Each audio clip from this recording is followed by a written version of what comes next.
Hello students, कैसे हो आप सब। स्वागत है आप सबका आगाज इंस्टीट्यूट में। मध्य प्रदेश का इतिहास एमपीपीएससी प्रीलिम्स 2024 का जो सिलेबस है, इस सिलेबस में जो यूनिट 2 है, इस यूनिट 2 में जो टॉपिक है मध्य प्रदेश का इतिहास, इसकी आज हमारी 8वीं क्लास है। अभी तक 7 क्लासेस हमारी हो चुकी हैं। कुछ समय से क्लासेस नहीं आ रही थी, क्लास में नहीं ले पाया था मध्य प्रदेश के इतिहास की। यूपीएससी का बैच कंप्लीट करना था, उनकी भी जून में एग्जाम है, तो थोड़ा उसमें मैं बिजी था, जिस वजह से मैं थोड़ा आपके लिए क्लासेस नहीं ला पाया। परंतु अब वो हमारा बैच कंप्लीट हो चुका है, तो अब पूरी तरह से हमें एमपीपीएससी पर ही काम करना है। तो अब जो 40-45 दिन बचे हुए हैं, तो मैं पूरा प्रयास करूंगा कि इन बचे हुए दिनों में अब मध्य प्रदेश का इतिहास जो हमने स्टार्ट किया हुआ है, तो ये मैं आपको पूरा कंप्लीट करवाऊं परीक्षा से पहले। तो बिल्कुल हम शुरू करते हैं मध्य प्रदेश के इतिहास को। और आज का जो हमारा टॉपिक है, वह टॉपिक है जिसमें हम मध्य प्रदेश में सातवाहन, हिंद यूनानी, शक, कुषाण, ये जो वंश रहे हैं, इन वंश से संबंधित जो मध्य प्रदेश में एविडेंस मिले हैं, उन पर बात करेंगे, उन पर चर्चा करेंगे। पिछली क्लास में हमने शुंग वंश और उज्जैन के राजा विक्रमादित्य के विषय में बात की थी। मतलब हम इतिहास को पढ़ते पढ़ते लगभग जो ईस्वी प्रारंभ हुई वहां तक पहुंच गए थे। मतलब अभी ईसा पूर्व की ही हम बात कर रहे थे पिछली क्लास तक। आज की क्लास में जो हम वंश पढ़ने वाले हैं, वो वंश लगभग ईसा पूर्व स्टार्ट हुए और उनका प्रभाव जो है ईसा के जन्म के बाद तक, अर्थात कि ईस्वी तक रहा। मतलब हम यूं बोल सकते हैं कि मध्य प्रदेश में ये जो वंश आप यहाँ बोर्ड पर नाम देख रहे हैं, सातवाहन, हिंद, यूनानी, शक और कुषाण, तो ये भारत के इतिहास में तो बड़े प्रमुखता से और बड़े डीपली आप इन वंशों को पढ़ेंगे। परंतु मध्य प्रदेश के इतिहास में भी इन वंशों का, इन वंश से संबंधित शासकों का एक विशेष संबंध रहा, और उनसे संबंधित बहुत सारे प्रमाण जो हैं हमारे मध्य प्रदेश में हमें मिले। पुराने पेपर को हम एनालिसिस करें, पुराने एग्जाम के पैटर्न को देखें, और आज वर्तमान में एमपीपीएससी जो मध्य प्रदेश के इतिहास से जो प्रश्न बना रहा है, तो वो कहीं ना कहीं इन्हीं सारे जो राजवंश हैं या इन्हीं सारे टॉपिक से वो प्रश्न बना रहा है। आप चाहे तो पुराने पेपर उठाकर देख ले, उसमें ऐसे ऐसे प्रश्न एग्जामिनर ने पूछे हैं, या हम यूं कहें कि उन राजवंशों से एग्जामिनर ने प्रश्न पूछे हैं जिन राजवंशों को विद्यार्थी जो है उतना डिटेल में या इतने डीपली पढ़ता नहीं है मध्य प्रदेश के संदर्भ में, है ना। आपने देखा ही होगा वो किस प्रकार से संवंतों के बारे में, शासकों के बारे में, मुद्राओं के बारे में प्रश्न करने लगा है। तो हमारे लिए ये जो टॉपिक है ये बहुत इंपॉर्टेंट हो जाते हैं एमपीपीएससी के पैटर्न के हिसाब से। तो इसलिए हम पूरा प्रयास करेंगे कि इन टॉपिक को बहुत अच्छे से कंप्लीट करें। मैं पूरा ये प्रयास करूंगा कि यहाँ से इन टॉपिक से मैं आपको वो सारी ही बातें समझाऊं और बताऊं जो परीक्षा में एग्जामिनर पूछ सकता है और एग्जामिनर पूछता है। ठीक है स्टूडेंट, चलिए तो हम करते हैं शुरुआत। तो देखो, शुरुआत करने से पहले कुछ प्राइमरी बातों को आप सुनो। भारत में क्या हो रहा था, एक महान शक्तिशाली साम्राज्य जो था, वो पतन की ओर था। पहले हम बात करें मौर्य साम्राज्य की, उसके बाद यदि हम बात करें तो शुंग वंश की, है ना। तो मौर्य और उसके पश्चात शुंग वंश जब स्थापित हुआ, तो उसके पश्चात क्या हुआ, भारत में राजनीतिक संघर्ष जो है शुरू हुए। भारत में कोई ऐसा स्थायी शासन नहीं स्थापित हो पाया जैसा मौर्यों ने स्थापित किया था। तो मौर्य काल के बाद जो संपूर्ण भारत में हम बोल सकते हैं कि जो एक स्थायी शासन स्थापित हुआ, वो स्थापित हुआ गुप्त काल में, है ना, गुप्तों के समय। तो मौर्य काल, या फिर हम यूं कहें कि शुंग काल से गुप्त काल के बीच का जो समय था प्राचीन भारत का, ये एक प्रकार से राजनीतिक संघर्ष का युग था। इसमें बहुत सारे छोटे छोटे राजवंशों का उदय हुआ, और जितना जल्दी से उनका उदय हुआ, उतनी ही जल्दी से उनका पतन भी हुआ। कुछ विदेशी आक्रमणकारी भारत पर आक्रमण करते हैं, कुछ विदेशी शासक भारत पर आक्रमण करते हैं, भारत पर राजनीतिक सत्ता स्थापित करते हैं तथा कुछ वर्षों तक भारत के किसी हिस्से में वो अपना शासन स्थापित करते हैं और राज्य भी करते हैं। कुछ कुछ राजवंश ऐसे हैं जो भारत के एक बहुत बड़े क्षेत्र पर स्थापित हुए, परंतु वो अपनी उस स्थापना को ज्यादा समय तक स्थापित नहीं कर पाए। मतलब जितना जल्दी वो स्थापित हुए उतनी ही जल्दी उनका पतन भी हो गया। तो मतलब हम यूं बोल सकते हैं कि भारत में मौर्य काल के पश्चात या शुंग काल के पश्चात एक स्थायी सत्ता या एक बहुत बड़े क्षेत्र पर जो सत्ता स्थापित हुई वो गुप्त काल में हुई। और गुप्त काल और मौर्य काल के बीच में भारत में कई सारे राजवंशों का शासन रहा, कई सारे राजवंश स्थापित हुए।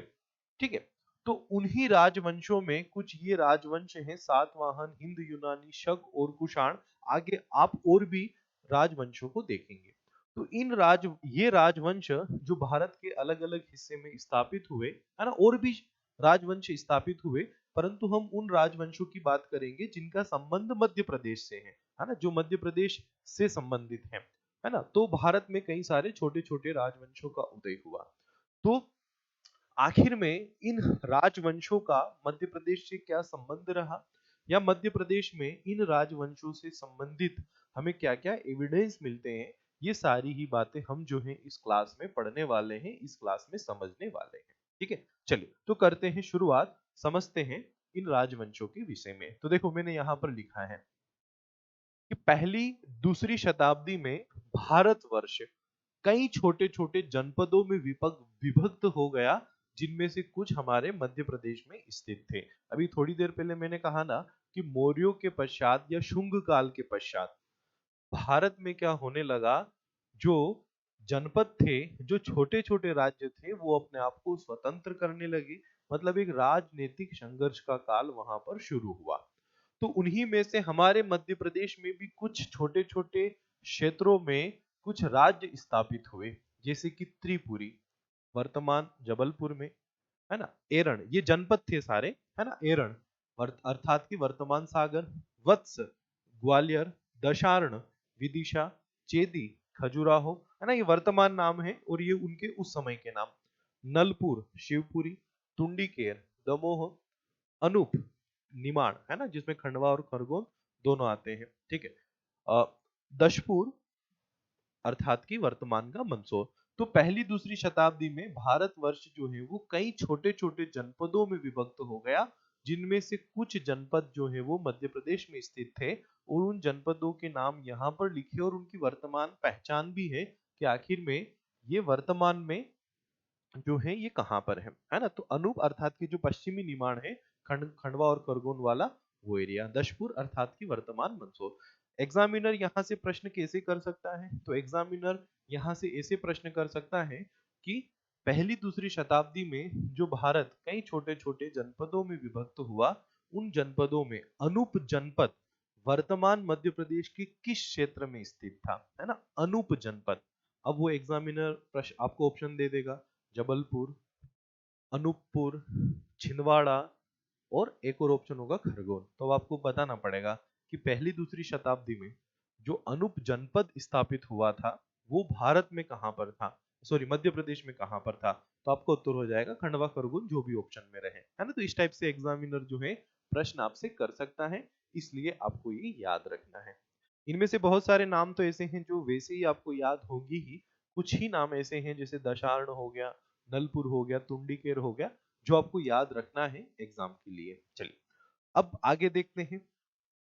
कण्व या कण कण्वयण वंश 73 ईसा पूर्व से 30 ईसा पूर्व तक इस वंश ने शासन किया, है ना।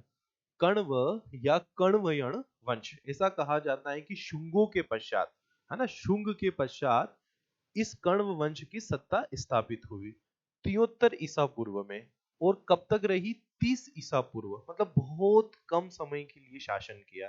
मैंने कहा ना कि भारत में बहुत सारे राज्य उदय हुए, लेकिन जितनी स्पीड से उनका उदय हुआ उतनी ही स्पीड से उनका अंत भी हुआ, है ना।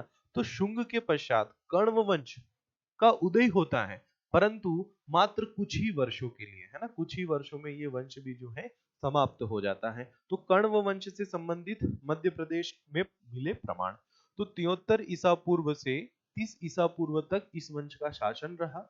इनकी राजधानी या तो पाटलिपुत्र थी या विदिशा थी। कुछ इतिहासकारों का तो मानना है कि दोनों थी। जैसे शुंग वंश की दो राजधानियां थी, विदिशा भी राजधानी थी, और ये शुंगों के ही मंत्री थे, है ना, जो कण्व शासक थे। देखो यहाँ पर लिखा है कि शुंग वंश के अंतिम राजा देवभूति के दरबार में मंत्री थे, है ना, कौन, ये वासुदेव, जो इस वंश के संस्थापक थे, है ना। तो ये शुंगों के ही मंत्री थे वासुदेव, जिन्होंने कर्ण वंश को स्थापित किया था। तो इनकी भी वो दोनों ही राजधानियां थी जो शुंगों की थी। कौन सी? पाटलिपुत्र भी और विदिशा भी। ठीक है, पाटलिपुत्र और विदिशा दोनों इनकी राजधानियां थी। साक्ष्यों की कमी के कारण इस वंश के विषय में हमें अल्प जानकारी ही उपलब्ध है, परंतु हमें इतना पता चलता है कि नर्मदा नदी घाटी में इस वंश के जो शासक थे उनके जो सिक्के प्राप्त हुए हैं, जैसे एक रेवभूति नामक शासक का, हतदेव नामक शासक का, और एक भूमिदत्त नामक शासक का। तो रेवभूति, हतदेव और भूमिदत्त, इन शासकों के जो सिक्के प्राप्त हुए हैं नर्मदा नदी घाटी से, तो इससे हमें यह पता चलता है कि इस वंश का प्रभाव जो है मध्य प्रदेश में था। नर्मदा नदी घाटी में इस वंश का प्रभाव था, इस वंश का अस्तित्व था। किसका? कण्व वंश का। ठीक है, तो ये आपको यहां से याद रखना है। कण्व वंश से एग्जामिनर प्रश्न कर लेगा सीधा सीधा कि कण्व वंश की राजधानी मध्य प्रदेश में कौन सा शहर था? विदिशा। कण्व वंश से संबंधित किन शासकों के सिक्के मध्य प्रदेश में मिले? तो ये तीन शासक, रेवभूति, हतदेव और भूमिदत्त। कहां पर मिले? कण्व वंशी शासकों के सिक्के मध्य प्रदेश में कहां से प्राप्त हुए हैं? ऑप्शन नंबर 1 ग्वालियर से, ऑप्शन नंबर 2 शहडोल से, ऑप्शन नंबर 3 सागर से, ऑप्शन नंबर 4 नर्मदा नदी घाटी क्षेत्र से, है ना, इस टाइप के ऑप्शन रहे। या फिर नर्मदा नदी घाटी क्षेत्र से संबंधित कोई एरिया रहा, तो आपको इस तरह से पहचान कर उसको उत्तर लगाना होगा। ठीक है, चलिए, तो नर्मदा नदी घाटी से इस वंश के तीन शासकों के सिक्के प्राप्त हुए हैं, कण्व वंश। आगे बढ़ते हैं। आगे आता है सातवाहन वंश, बड़ा इंपॉर्टेंट वंश है सातवाहन वंश। भारत के इतिहास में आप सातवाहन वंश के विषय में बहुत डिटेल में पढ़ेंगे, क्योंकि भारत के इतिहास में बहुत महत्व रखना है सातवाहन वंश। हम सिर्फ और सिर्फ मध्य प्रदेश के इतिहास के संदर्भ में बात कर रहे हैं, तो हम सातवाहन वंश को सिर्फ और सिर्फ मध्य प्रदेश के इतिहास के संदर्भ में ही पढ़ेंगे। चलिए, तो इस वंश का जो संस्थापक था वह था सिमुक, है ना। सातकर्णी प्रथम जो इस वंश का शासक था, है ना, जो कि तीसरे नंबर का शासक था, सातकर्णी प्रथम। तो सांची के महास्तूप की वेदिका पर बने अभिलेख से इसकी जानकारी मिलती है। किसकी? सातकर्णी प्रथम की। तो कभी एग्जामिनर प्रश्न करे कि मध्य प्रदेश में सातकर्णी प्रथम की के विषय में जानकारी कहां से मिलती, तो सांची का जो महास्तूप है, देखो मैंने आपको बताया था कि सांची में एक ही स्तूप नहीं मिला, तो सांची में जो बड़ा स्तूप जिसको महास्तूप बोलते हैं, उस महास्तूप की बात हो रही है। तो सांची के महास्तूप की वेदिका पर बने अभिलेख से इसकी जानकारी मिलती है, जिसमें इसके समय यहाँ पर वासीठीपुत आनंद नामक एक अधिकारी जो है वो यहाँ के संघ को कुछ दान देता है, जिसका उल्लेख मिलता है इस अभिलेख में। तो कभी एग्जामिनर आपसे प्रश्न करे, देखो एग्जामिनर क्या प्रश्न कर सकता है कि सातकर्णी प्रथम का अभिलेख मध्य प्रदेश में कहां पर मिला? सांची में, एरण में, जबलपुर में, है ना, या और भी ऑप्शन हो सकते हैं, दशपुर में, उज्जैन में, इस टाइप से। तो आपका जो उत्तर हो जाएगा वह हो जाएगा सांची में, है ना, सांची में इसका अभिलेख मिला।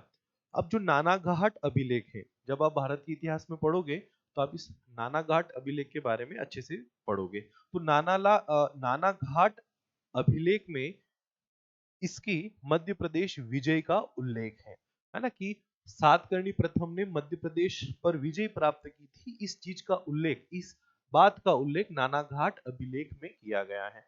तो एग्जामिनर ये भी प्रश्न पूछ सकता है कि सातकर्णी प्रथम ने मध्य प्रदेश को पर विजय प्राप्त की थी, इस से संबंधित उल्लेख किस अभिलेख में है ना, तो ऑप्शन में होगा नानाघाट अभिलेख। अब देखो, होशंगाबाद के निकट स्थित नादनेर से इसके ताम्र सिक्के प्राप्त हुए हैं। किसके? सातकर्णी प्रथम के, जिसमें ब्राह्मी लिपि में रजोसिरी सातकीणी लिखा हुआ है ना, रजोसिरी सातकीणी लिखा हुआ है।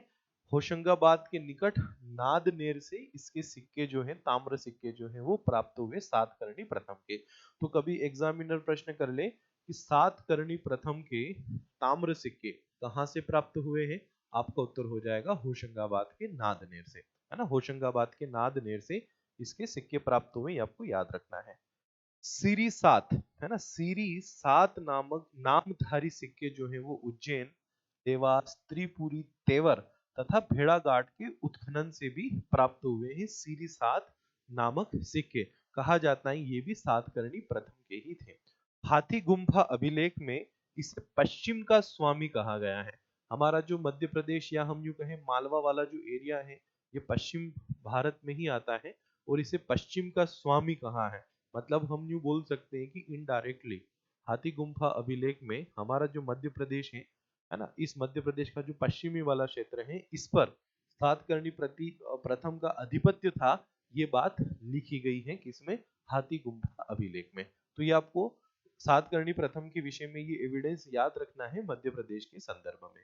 आगे यदि हम बात करें तो उज्जैन से प्राप्त, देखो इस लाइन को पढ़ो पूरा, उज्जैन से प्राप्त ताम्र सिक्कों में अंकित लेख रजोसिरी सतस, है ना। देखो रजोसिरी सातकर्णी अलग है, रजोसिरी सतस अलग है। तो रजोसिरी सतस में संभवतः सातकर्णी द्वितीय की बात की गई है, जबकि हम अभी बात कर रहे थे सातकर्णी प्रथम की, है ना। मतलब एक और राजा हुए सातकर्णी नाम के। अब पहचान कैसे हो कि भाई सातकर्णी कौन सा था, तो इतिहासकार उसको प्रथम द्वितीय तृतीय के नाम से नामकरण कर देते हैं, ताकि पहचानने में आसानी रहे कि भाई सातकर्णी किस सातकर्णी की बात हो रही है।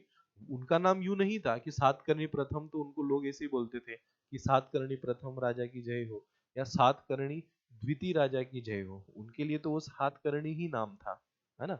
लेकिन हम इतिहासकार जो हैं, मतलब जो हमारे इतिहासकार हैं, उन इतिहासकारों ने पहचान के लिए इनके पीछे प्रथम द्वितीय तृतीय लगा दिया। तो मतलब इस वंश में सातकर्णी नाम का एक और राजा हुआ, है ना, जिसको हमने सातकर्णी द्वितीय कहा पहचान के लिए।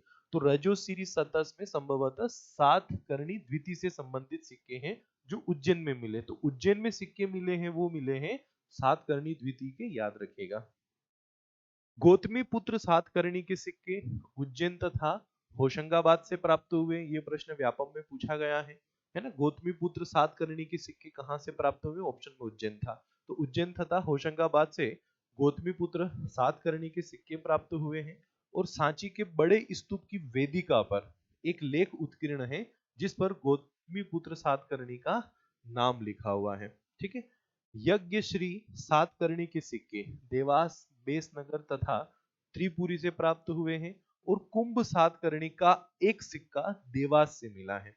नासिक गुहा लेख में वशिष्ठ पुत्र पुलवामी को अनूप प्रदेश, है ना, देखो अनूप प्रदेश, अभी थोड़ी देर पहले ही मैंने आपको बताया था कि अनूप प्रदेश किसको बोलते हैं, है ना, थोड़ी देर पहले बताया था ना कि जो पूर्वी सॉरी पश्चिमी निमाड़ है उसको अनु प्रदेश बोलते थे, खंडवा खरगोन वाला एरिया। तो अनु प्रदेश मतलब कि खंडवा खरगोन की बात हो रही है। तो जो नासिक गुहा लेख है, उस नासिक गुहा लेख में वशिष्ठी पुत्र पुलवामी को अनु प्रदेश मतलब कि खंडवा खरगोन, पूर्वी मालवा तथा अवंती का विजेता कहा गया है। किसे, वशिष्ठी पुत्र पुलवामी को। तो एग्जामिनर प्रश्न करेगा नासिक गुहा लेख में, गुहा मतलब गुफा, उस गुफा में एक लेख मिला। तो नासिक गुहा लेख में किस सातवाहन शासक को अवंती, अनुप्रदेश, निमाण या पूर्वी मालवा का विजेता कहा है, तो आपको उत्तर हो जाएगा वशिष्ठी पुत्र पुलवामी, है ना। इस टाइप के प्रश्न आपको देखने को मिलेंगे। अब सातवाहनों के पश्चात बोधि वंश स्थापित हुआ। ऐसा कहा जाता है कि सातवाहनों की सत्ता सत्ता के अंतर्गत ही ये वंश था, है ना, मतलब उन्हीं के सामंत बोल सको या उन्हीं के अंतर्गत थे। और जैसे ही सातवाहन वंश कमजोर हुआ तो इन्होंने अपने आप को स्वतंत्र किया और कुछ समय, एक छोटे से समय के लिए इन्होंने जो जबलपुर वाला एरिया है ना, ये हमारा मध्य प्रदेश, और इस मध्य प्रदेश में ये जो जबलपुर वाला एरिया है, इस जबलपुर वाले एरिया में, है ना, यहाँ पर इस वाले एरिया में इस वंश ने शासन किया। कौन सा वंश, बोधि वंश। तो बोधि वंश का विस्तार जो है वो त्रिपुरी, वर्तमान के जबलपुर वाले क्षेत्र में था। इसके 6 शासकों की हमें जानकारी मिलती है। शिव बोधि संभवतः इस वंश का संस्थापक था। कहीं कहीं किताबों में श्री बोधि को, है ना, श्री बोधि को भी इसका संस्थापक लिखा जाता है कि भाई वास्तविक संस्थापक श्री बोधि था, क्योंकि इसके विषय में एविडेंस ज्यादा मिलते हैं। परंतु ये 6 शासक जिनके विषय में जानकारी मिलती है, शिव बोधि, वसु बोधि, श्री बोधि, वीर बोधि, चंद्र बोधि और धर्म बोधि, ये नाम आपको याद रखना है। अब देखो, बोधि वंश, ये नाम सुनकर आपके दिमाग में ये बात आ रही होगी कि शायद ये बौद्ध धर्म का पालन करते थे या बौद्ध धर्म के अनुयायी थे इसलिए बोधि थे। तो देखो, ऐसा बिल्कुल भी नहीं है। ये जो वंश है या इन इन शासकों के विषय में जो हमें जानकारी मिलती है, तो इनके जो सिक्के मिले हैं, उन सिक्कों पर जो है जो वैदिक देवी देवता हैं उनसे संबंधित ही एविडेंस मिले हैं। और तो और ये जो भागवत धर्म से संबंधित जो प्रमाण है वो मिलते हैं इनके सिक्कों पर। मतलब ये भागवत धर्म के ही अनुयायी थे, है ना। बोधि वंश नाम पढ़कर आप इन्हें बौद्ध धर्म से संबंधित मत समझिएगा। चलिए, नेक्स्ट हम बढ़ते हैं आगे। सेन वंश, ये भी कुछ समय के लिए स्थापित हुआ था, है ना। इस वंश का विस्तार त्रिपुरी जबलपुर क्षेत्र में ही था और इसके 7 शासकों की हमें जानकारी मिलती है। यश सेन, सुंदर सेन, महासेन, सुजेट सेन, सिंह सेन, वितिलय स्कंद और महासेन द्वितीय, है ना। देखो, यहाँ पर एक महासेन आ गए और जब दूसरे महासेन हुए तो हमने पहचान के लिए उनको कह दिया महासेन द्वितीय। तो इस 7 शासकों की जानकारी मिलती है, सेन वंश के 7 शासकों की। प्रश्न मन में आपके आ रहा होगा कि सर यहाँ से प्रश्न कैसे होगा। तो देखो, सेन वंश और मग वंश, यहाँ से प्रश्न कुछ इस प्रकार का ही पूछेगा आपसे कि भाई मध्य प्रदेश के किस क्षेत्र में सेन वंश विस्तृत था, मध्य प्रदेश के किस क्षेत्र में मग वंश स्थापित हुआ था। तो आपका उत्तर त्रिपुरी होगा। बस ये प्रश्न मुझे यहाँ से बनता हुआ परीक्षा में दिख रहा है, तो आपको ये याद रखना है। चलिए, नेक्स्ट हम बात करते हैं हिंद यूनान, जिन्हें हम बोलते हैं यवन, है ना। यवन शासकों का आक्रमण हुआ। बहुत सारे पुराणों में यवन शासकों के विषय में बात की गई है ना, कि यवन शासक जो थे भारत पर आक्रमण करते रहे, है ना। तो यवन शासकों, या हम जो यवन बोलते हैं ना, मतलब कि हिंद यूनान, तो हिंद यूनान में बहुत सारे शासक आए हैं। आप भारत के इतिहास में पूरा डिटेल में पढ़ोगे हिंद यूनान शासकों के बारे में, यवन शासकों के बारे में। अभी सिर्फ मध्य प्रदेश के इतिहास तक सीमित रहना है।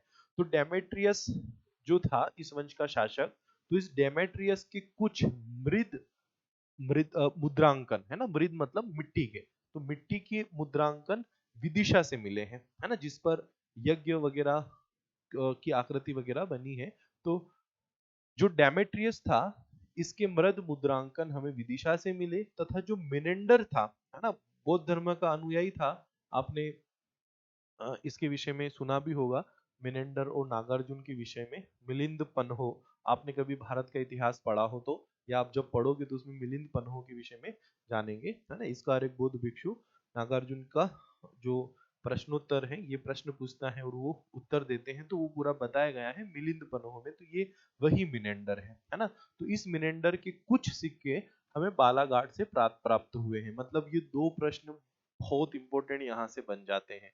अगर हिंद यूनान से मध्य प्रदेश के इतिहास में एग्जामिनर कुछ प्रश्न करेगा आपसे, तो ये 2 प्रश्न सबसे पहले वो आपसे पूछेगा, है ना।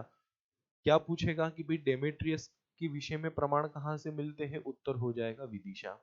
मिनेंडर के प्रमाण कहाँ से मिलते हैं या मिनेंडर के सिक्के कहाँ से मिलते हैं, आपका उत्तर हो जाएगा बालाघाट। ठीक है, तो ये प्रश्न आपको एग्जाम में देखने को मिलेंगे, अच्छे से याद रखिएगा। बहुत सारी चीजें और भी मैं आपको बता सकता था, बहुत सारी चीजें और भी हम समझ सकते थे, परंतु काम की कुछ नहीं है, प्रश्न यहीं से होगा, इसलिए आप काम की बातों पर ध्यान दें। चलिए, बढ़ते हैं आगे। शक वंश, है ना, बड़ा प्रतिष्ठित वंश जो भारत में स्थापित हुआ था लगभग ईस्वी के ही आसपास, है ना। मतलब जो प्रथम ईस्वी थी, उस प्रथम ईस्वी में शक वंश भारत में स्थापित हुआ। शक शासकों ने भारत में अपनी सत्ता स्थापित की। शक संवत के विषय में भी आप जानते हैं। और विक्रमादित्य जब पढ़ाया था तब भी मैंने आपको बताया था कि उन्होंने शकों का संहार करके विक्रम संवत शुरू किया था। तो शक जो है शुंग सत्ता जब समाप्त हुई और उसके बाद जो पहली ईसा पूर्व या पहली ईस्वी थी उसमें शकों का अधिपत्य और शक सत्ता जो है वो भारत में स्थापित हो रही थी। भारत के अलग अलग क्षेत्रों में शक स्थापित हुए और उन्होंने अपने को अलग अलग नाम से पहचान दी। उसी कड़ी में मध्य प्रदेश, सॉरी भारत जो था, इस भारत के पश्चिमी क्षेत्र में जिसमें कि काठियावाड़, गुजरात है ना, हमारा पश्चिम मालवा वाला एरिया है ना, जो पश्चिमी मध्य प्रदेश वाला एरिया है, इस वाले एरिया को मिलाकर एक शक शाखा प्रतिष्ठित हुई है ना। देखो आप पढ़ो यहाँ पर, पश्चिमी भारत में जो शक प्रतिष्ठित हुए उन्हें शहरात वंश के शक कहते हैं। मतलब गुजरात, काठियावाड़ और ये जो हमारा पश्चिमी मध्य प्रदेश है, इसमें जो शक वंश स्थापित हुआ वो अपने आप को कहते हैं शहरात वंश। तो कभी एग्जामिनर प्रश्न कर ले शहरात वंश, तो आपका उत्तर हो जाएगा ये मध्य प्रदेश के पश्चिमी क्षेत्र में विस्तृत थे या भारत के पश्चिमी क्षेत्र में विस्तृत थे। ठीक है। भूमक इस वंश का प्रथम शासक था। कौन था? भूमक, है ना। कौन से वंश का? जो पश्चिमी भारत में जो शक वंश स्थापित हुआ था, इसका प्रथम शासक था भूमक। मालवा वाले क्षेत्र पर इसका शासन था, किसका? भूमक का। तथा इसके सिक्के इस क्षेत्र से हमें प्राप्त हुए हैं, किसके? भूमक के। तो एग्जाम में ये प्रश्न बन जाता है कि भूमक के सिक्के मध्य प्रदेश में कहां से प्राप्त हुए हैं? तो मालवा में, उज्जैन और ये आसपास के जो एरिया है, यहाँ से भूमक के जो है सिक्के प्राप्त हुए हैं। भूमक के पश्चात नहपान राजा बना। नहपान जो है भूमक का उत्तराधिकारी था और नहपान के सिक्के शिवपुरी से प्राप्त हुए हैं। तो अगला प्रश्न परीक्षक ये पूछेगा कि नहपान के सिक्के कहां से प्राप्त हुए? नहपान शक शासक था, है ना, जो भूमक का उत्तराधिकारी था, तो इसके सिक्के मिले हैं शिवपुरी से।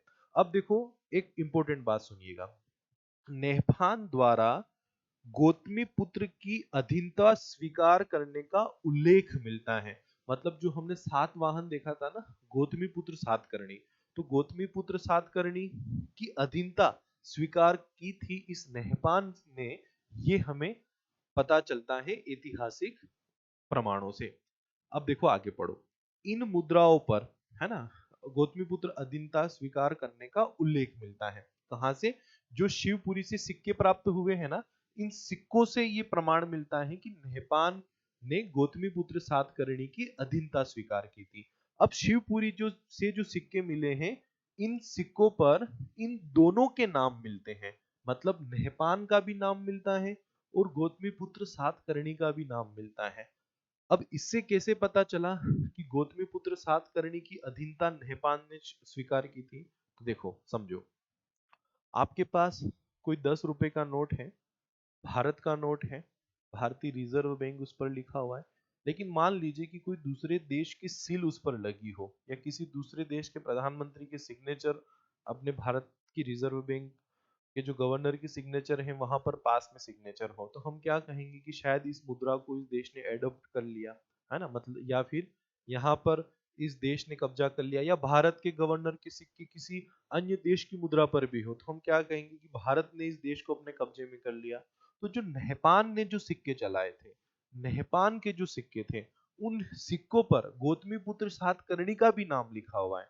मतलब सिक्के हैं नहपान के, नहपान का नाम लिखा हुआ है, लेकिन नहपान के नाम के साथ वहां पर ऊपर गौतमीपुत्र सातकर्णी का भी नाम लिखा हुआ है। तो इससे यह बात स्पष्ट समझ में आती है कि नहपान ने इसकी अधीनता स्वीकार की थी और गौतमीपुत्र सातकर्णी का नाम इन सिक्कों पर हमें मिलता है। मतलब दोनों के नाम मिलते हैं, गौतमीपुत्र सातकर्णी का भी नाम मिलता है और नहपान का भी नाम मिलता है। ठीक है, तो ये अपने आप में कुछ विशिष्ट मुद्रा है। एग्जामिनर यहाँ से भी प्रश्न कर सकता है कि मध्य प्रदेश के किस क्षेत्र से ऐसी मुद्राएं प्राप्त हुई हैं जिनमें शक शासक तथा सातवाहन शासक दोनों के नाम मिलते हैं।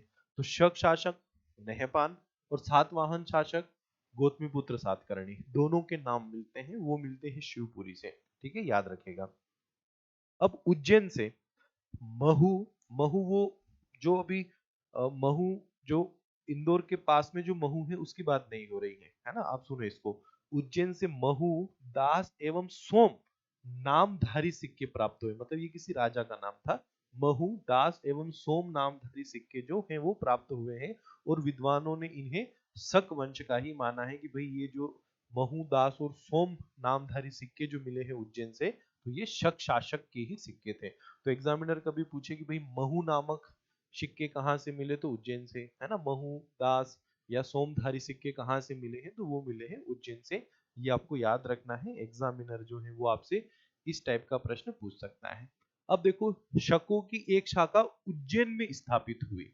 अभी मैंने क्या कहा था कि शक वंश पश्चिमी भारत में स्थापित थे, मतलब गुजरात वाला एरिया, जो पश्चिमी राजस्थान वाला एरिया जो है, जिसको हम जनरली राजपूताना क्षेत्र बोलते हैं, वो वाला एरिया, मध्य प्रदेश का पश्चिमी क्षेत्र, काठियावाड़ क्षेत्र, ये पूरा शक इस शहरात वंश के अंतर्गत आता था। लेकिन अब शकों की एक शाखा जो है वो उज्जैन में स्थापित हुई, मतलब वो पूर्ण रूप से उज्जैन और कुछ काठियावाड़ का एरिया जो है उसमें सम्मिलित था, उसमें स्थापित हुई, है ना। तो शकों की एक शाखा का उज्जैन में आविर्भाव हुआ।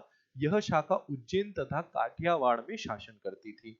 चष्ठन इस वंश का प्रथम शासक था, जिस कारण इसे चष्ठन वंश भी कहते हैं। अब एग्जामिनर आपसे प्रश्न कर ले कि भाई मध्य प्रदेश में चष्ठन वंश कहां पर स्थापित हुआ था, तो चष्ठन वंश कहां पर स्थापित हुआ था, उज्जैन में। ये शक वंश ही था, चष्ठन नामक शासक के नाम पर इसको चष्ठन वंश भी बोला जाता है।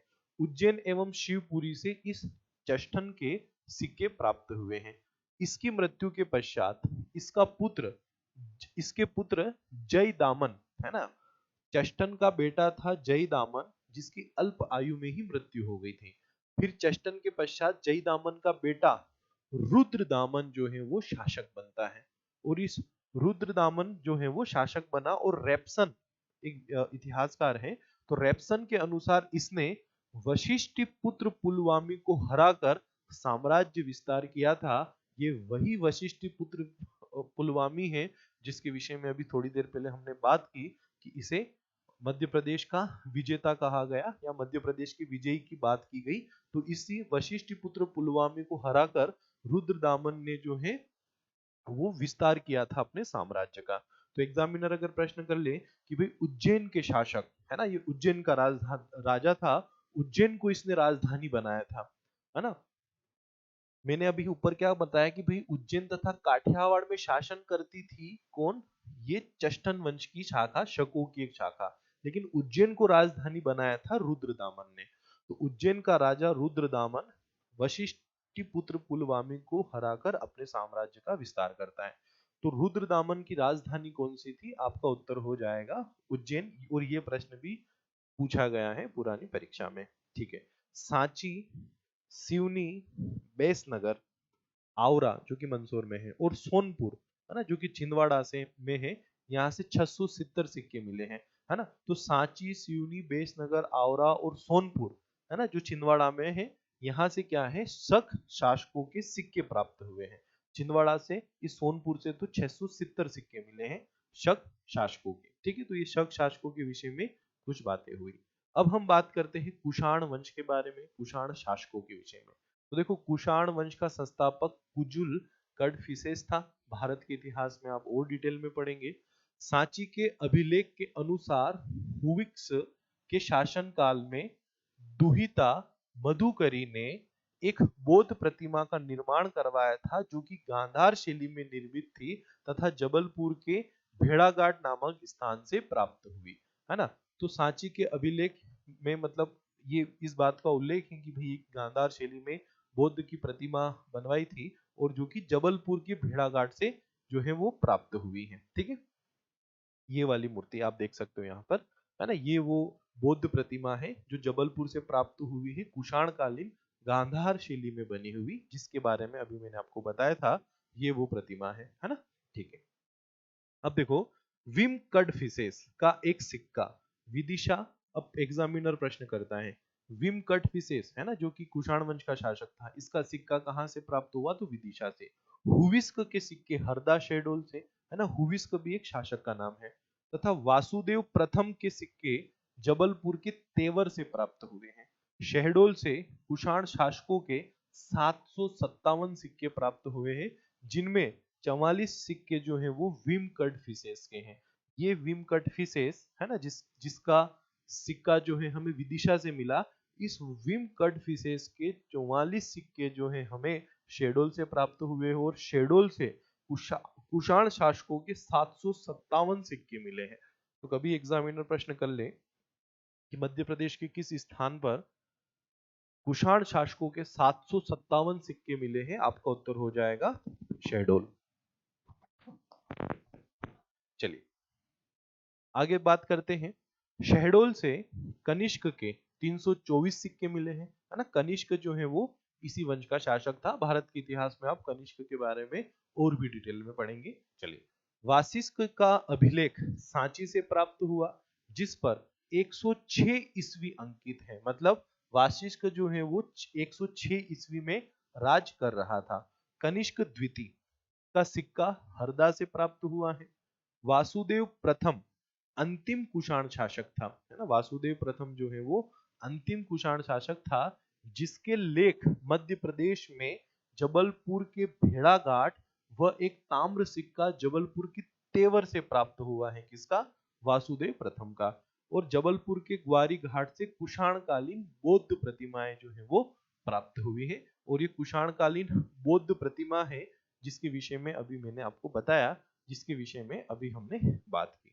ठीक है स्टूडेंट, तो ये कुषाण वंश हमारा हुआ, जिस कुषाण वंश के संदर्भ में जितनी भी इंपॉर्टेंट बातें हैं वो सारी मैंने आपको बताई और समझाई। चलिए, तो कोई भी अगर आपके मन में डाउट हो तो आप वो डाउट मुझसे जरूर पूछें। देखो, यहां तक आप सबको क्लियर अवश्य हुआ होगा। अब देखो आगे बात करते हैं कुछ इंपॉर्टेंट बातें, है ना, जो जानना जरूरी है। चलिए,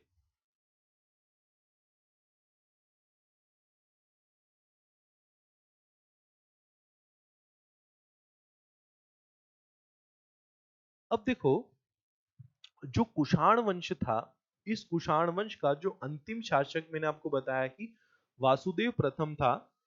तो क्या हुआ कि जैसे जैसे कुषाणों की सत्ता कमजोर हुई, मध्य प्रदेश में कई छोटे छोटे राजवंशों का उदय हुआ, है ना। राजवंश तो पहले भी थे लेकिन कुषाणों के अधीन थे, वो स्वतंत्र हुए। जैसे कि नाग वंश, है ना, जैसे कि वाकाटक वंश, है ना। अभी मैं आपको आगे इनके विषय में बताऊंगा, है ना।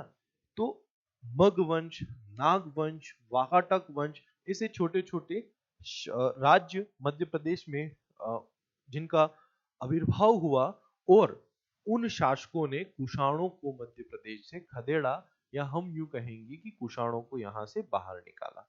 और फिर इन छोटे छोटे शासकों का राज्यों का उदय हुआ। कुछ समय तक ये अस्तित्व में रहे और उसके पश्चात गुप्त साम्राज्य जो था वो उदय हुआ, और गुप्त साम्राज्य के शासकों ने इस मध्य प्रदेश को अपने अंतर्गत कर लिया। मतलब कुषाणों का जब पतन हुआ, वासुदेव प्रथम जो अंतिम शासक था, तो नाग वंश, मग वंश, वाकाटक वंश ऐसे छोटे छोटे राज्य स्थापित हुए जिन्होंने इन कुषाणों को बाहर निकाला। और आगे गुप्त साम्राज्य स्थापित हुआ और गुप्त शासकों ने इस मध्य प्रदेश को जीत लिया, मध्य प्रदेश को अपने अधीन कर लिया। आगे हम गुप्त शासकों के विषय में भी वो सारी बातें समझेंगे और पढ़ेंगे। ठीक है, तो मैं अब इसके पश्चात आपको थोड़ा नाग वंश, वाकाटक वंश और मग वंश के विषय में बताऊंगा, है ना, जिन्होंने कुषाणों को इस क्षेत्र से बाहर निकालने में अपना महत्वपूर्ण योगदान दिया। और फिर मैं आपको गुप्त शासकों के विषय में बताऊंगा। फिर हम गुप्त वंश को स्थापित करेंगे।